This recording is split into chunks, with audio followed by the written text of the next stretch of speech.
أنا اسمي مريم، عندي 28 سنة، وعمري ما كنت أتخيل إن حياتي هتقلب بالشكل ده في يوم وليلة. جوزي سافر فجأة وقال إنه رايح سنة واحدة بس علشان يشتغل ويرجع يفتح لنا بيت أحسن بس من أول شهر. حسيت إن في حاجة غلط، حاجة مش طبيعية خالصمش. بس كده اللي اكتشفته بعد كده خلاني أشك في كل حاجة حواليا، حتى في نفسي. أنا اتجوزت أحمد عن حب، كان كل حاجة بالنسبة لي سندي وظهري، وكنت شايفة إن مفيش حد في الدنيا يقدر يفرق بين أقول سنة جواز كانت شبه الحلم. مشاكل بسيطة زي أي بيت، بس كنا بنعديها بسرعة ونرجع نضحك. لكن بعد السنة الأولى الظروف بدأت تضغط علي، والشغل بقى قليل والفلوس مش مكفيوه. في يوم قعد قدامي وقال لي إنه قرر يسافر سانتا برو مصر عشان يشتغل ويجمع فلوس ونرجع نبدأ حياة أحسن. أنا في اللحظة دي كنت مرعوبة بس وفك، لأن هو كان بيقولي سنة واحدة بس يا مريم وهرجعلك نبدأ من جديد.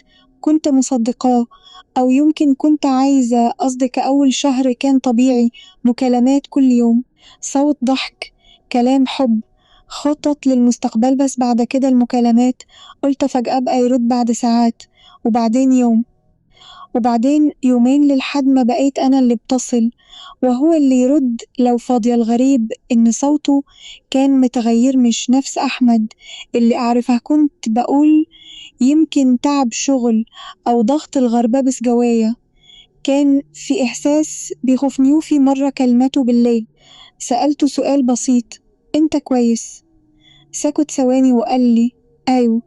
بس طريقته كانت غريبة، كأنه بيجذبوه من اللحظة دي. وأنا بدأت ألاحظ تفاصيل صغيرة ما كنتش واخدة بالي منها. مرة كنت بالكلمة وسمعت صوت ست في الخلفي، سألته مين اللي عندك؟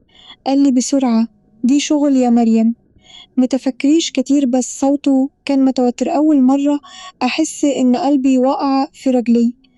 فضلت أقنع نفسي إني بالغ لحد ما في يوم حصل اللي كسر حاجة جوايا. كنت قاعدة في البيت بالليل وفتحت فيسبوك بالصدفة، لقيت حسابي باسمي بس صورة غير صورتها. دخلت أشوف، لقيت صور جديدة لي بس مش لوحدها، معاه بنت غريبة. ابتسامتهم مع بعض كانت واضحة، أقرب من أي زمالة. شغل وقفت مكاني ومقدرتش أتنفس. حسيت إن الأرض بتلف بيا. قلت يمكن فهمت غلط، يمكن في تفسيري تنبس.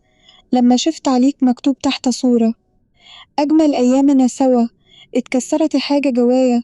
رسميك عدد طول الليل أبكي ومش قادرة أستوعب إزاي أحمد اللي وعدني بسنة ويرجع يبقى عايش حياة تانية. في الصبح كلمته فورا، سألته مباشرة مين البنت دي؟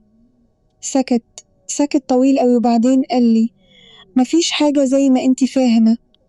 بس أنا كنت شفت بعيني. قلتله أنا شفتك يا أحمد.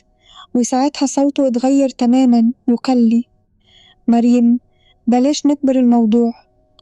الجملة دي كانت زي طعنة، ازاي ما يكبرش الموضوع وأنا شايفة جوزي مع واحدة تانية، قفلت معاه وأنا مش قادرة أستوعب. بس الغريب إن بعد المكالمة دي اختفى يومين كاملين، لا برد لا بتصل ولا حتى رسالة. أنا هنا بدأت أتوتر بجد، مش بس خيانة، ده كمان اختفاء. رحت لأهله أسأل عنه، قالوا لي نفس الكلام، هو مش بيكلمنا كتير بس بيطمن علينا.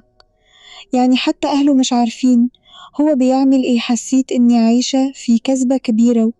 كل حاجة كانت ماشية غلط. بعد أسبوع كامل جات لي رسالة منه فجأة: مريم لازم أتكلم معاكي في حاجة لازم تعرفيها. قلبي وقلت لنفسي هيقول حقيقة ولا هيكمل تبرير.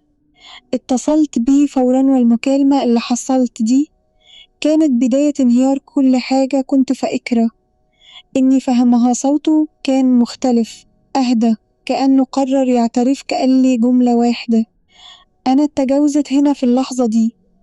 حسيت إن وداني بتضنم، مش قادرة أصدق اللي سمعته. قلتله بصوت بيترعش انت بتقول ايه؟ قالي. مريم أنا حاولت أقولك بس معرفتش. أنا اتجوزت واحدة هنا عشان ظروف الإقامة والشغل. سكت ثواني وكمل. بس ده ملوش علاقة بيكي، انتي مراتي الأولى. أنا في اللحظة دي ضحكت ضحكة هستيرة يا مراته الأولى. يعني إيه الكلام ده؟ قفلت المكالمة ومشيت في البيت زي المجنونة، مش عارفة أبكي ولا أصرخ ولا أعمل أيه كل حاجة.